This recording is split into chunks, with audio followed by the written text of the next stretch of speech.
I returned home after spending an extended 2 months at my parents' house following the birth of my baby. But what awaited me there was a situation I couldn't believe. You and I are divorced. Please leave this house. Unbeknownst to me, my husband had filed for divorce while I was away. Another woman had already made herself at home, claiming my space.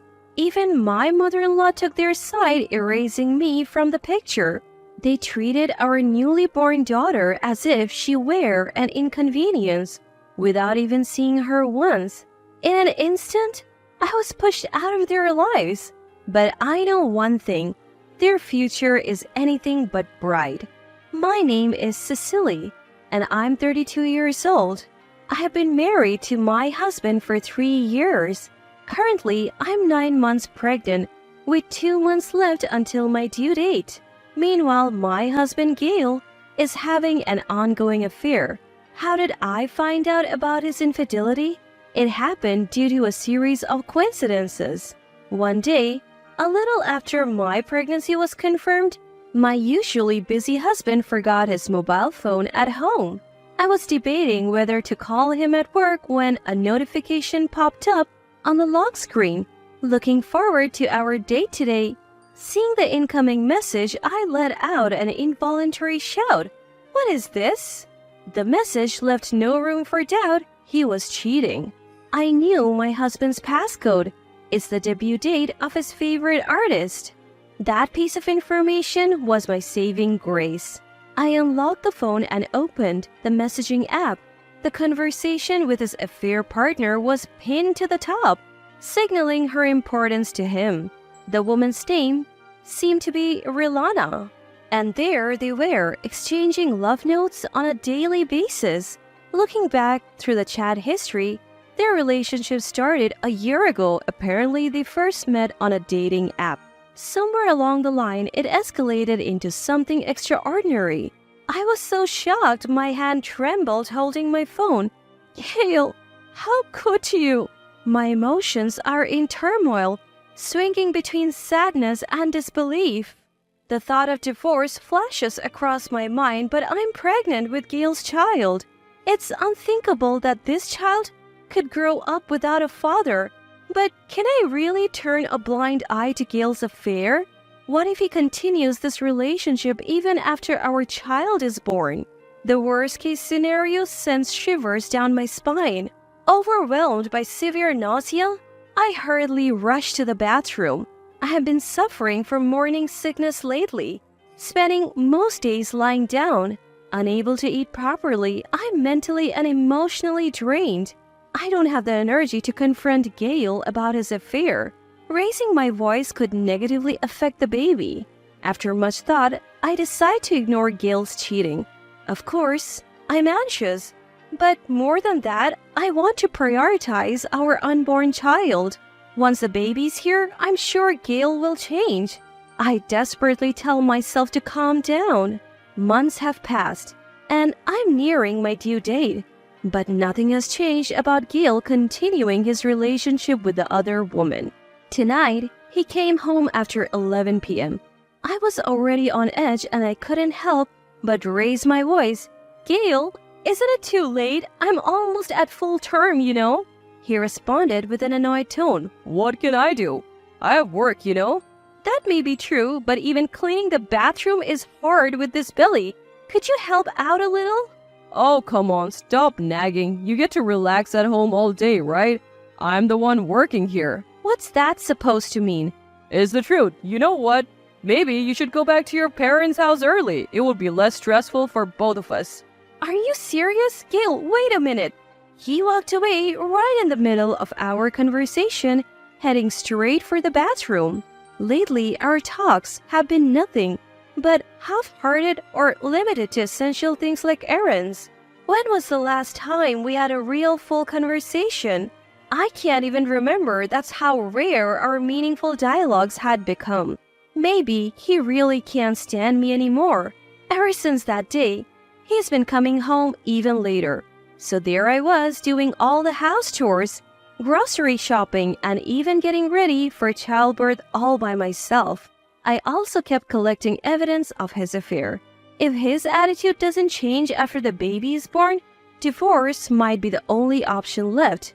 I hired a private investigator to gather evidence and even look into his mistress Rilana. According to their report, Rilana had multiple affairs besides my husband. On top of that, she was pregnant. Is the child his or someone else's? Either way, this would serve as important evidence. So I kept collecting proof, preparing for the worst-case scenario. Then, one day, as my due date approached, I decided to go back to my parents' house to give birth. I was in the middle of packing when my mom called. "Hello, Cecily? How are you feeling?" "Oh, Mom, the baby's kicking like crazy today. It seems like they can't wait to come out." "That's great to hear. So will Gail be coming with you? What should we prepare for dinner?" Well, what's wrong? I don't think Gail is coming." "What? You're not planning to travel by train alone, are you, with luggage?" My mom's concern was valid. It's a 3-hour train ride from where we live to my parents' house. Ideally, my husband would drive me, but he recently told me to go alone. My mother, raising her voice, interrogated me further. "Cecily, did something happen with Gail? It's unthinkable for a pregnant woman in her last trimester to take a train alone." "Gail must be busy. I'll be fine on my own." "But what if something happens? You can't just get off a moving train." "I'll manage. My checkups have been fine, and I've been doing the grocery shopping by myself." "Wait, you've been going shopping alone?" Yeah." Continuing the conversation would only make me more suspicious. Digging myself into a deeper hole, I decided to swiftly wrap up the conversation and hung up the phone. "Sorry, Mom, I'll call you back." Wait, Cecily! "Looking forward to coming home. Bye." Though I felt guilty, I didn't answer my mom's return calls. That evening, my husband returned from work in a surprisingly foul mood. He stormed in, tossing his bag on the floor. As soon as he saw me, he started yelling.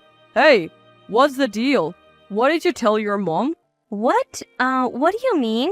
"Got a call from your mom today. Cecily seems to be struggling. You should support her more. Now, it looks like I'm not doing anything." "Oh, well, turns out my mother felt sorry for me and had called Gail. My decision not to take her call backfired. Gail's face turned red with anger, his teeth clenched tightly. As I was about to apologize, he cut me off. "Enough. My mom is coming over starting tomorrow." "Your mom? Why?" "To make sure you don't mess things up. I don't need her thinking weird stuff about me. She'll take care of the house. Got it?" "But having her move in so suddenly, we would be walking on eggshells." "What? Whose fault do you think this is? Just do what you're told and realize it's your fault, you idiot."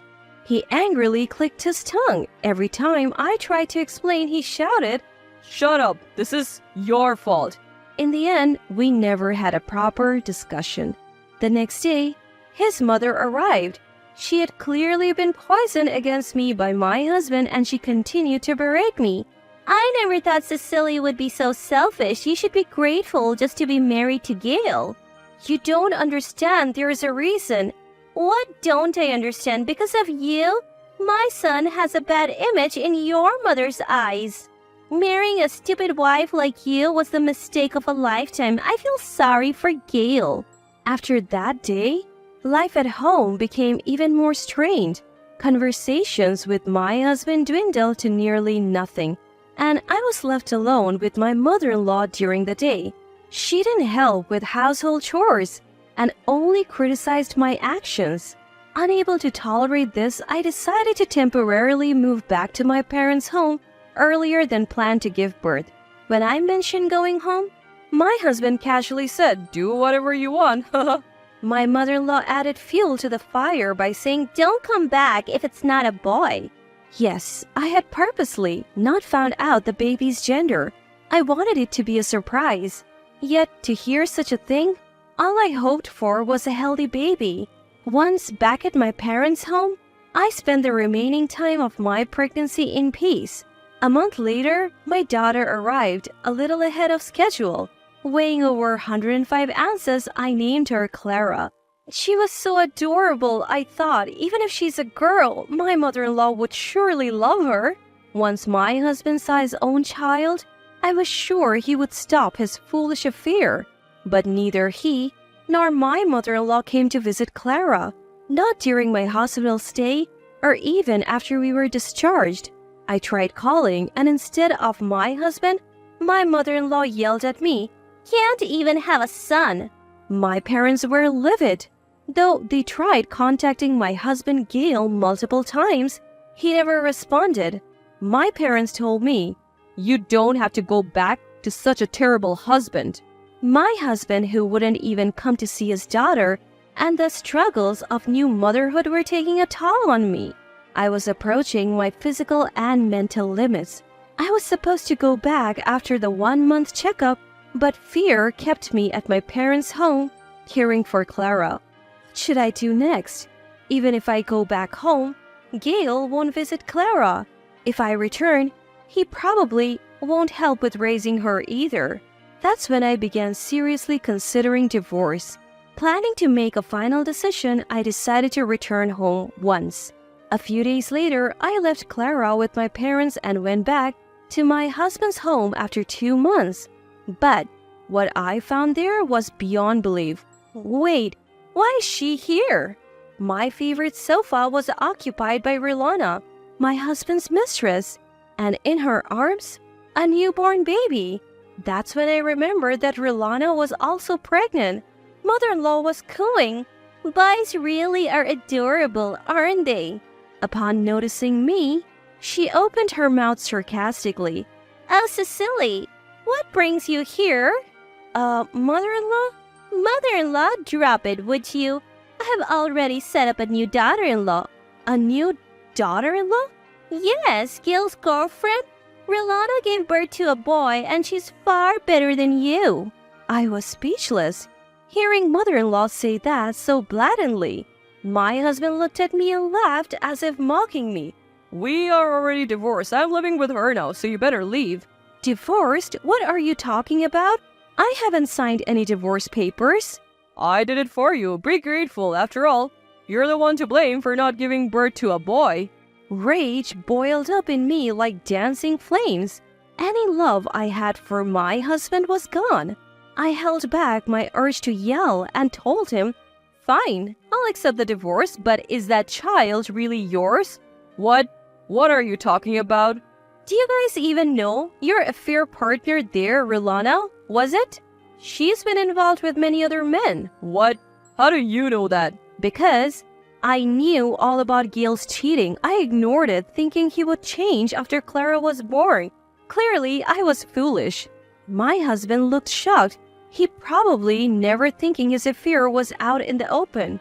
He was visibly disturbed by how easily I accepted the divorce.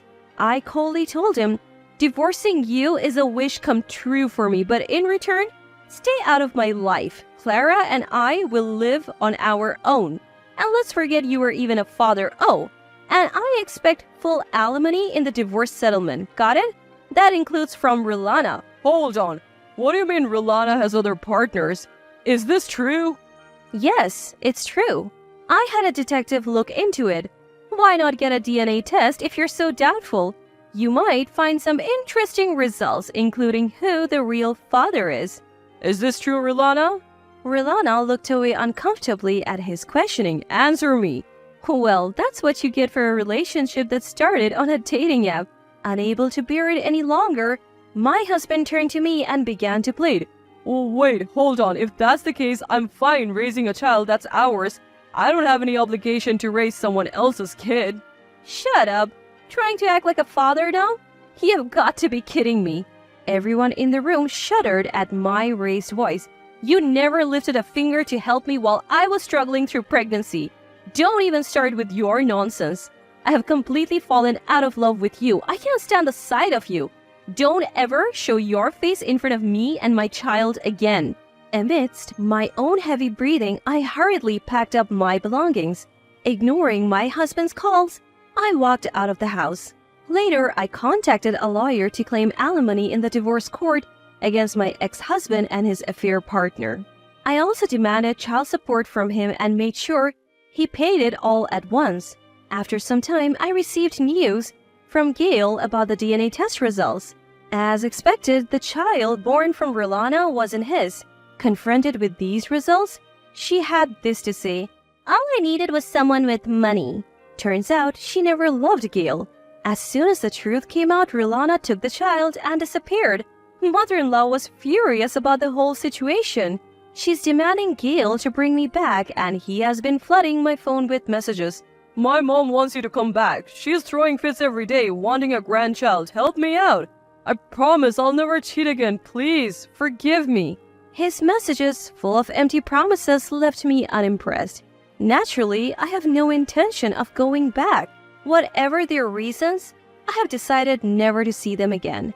Now, I am back at my parents' home, struggling through the early stages of motherhood with their support. It's tough, but every day, I find joy in my daughter's growth. There may come a day when my daughter will miss having a father, but I hope to shower her with so much love that it will erase any sadness she might feel.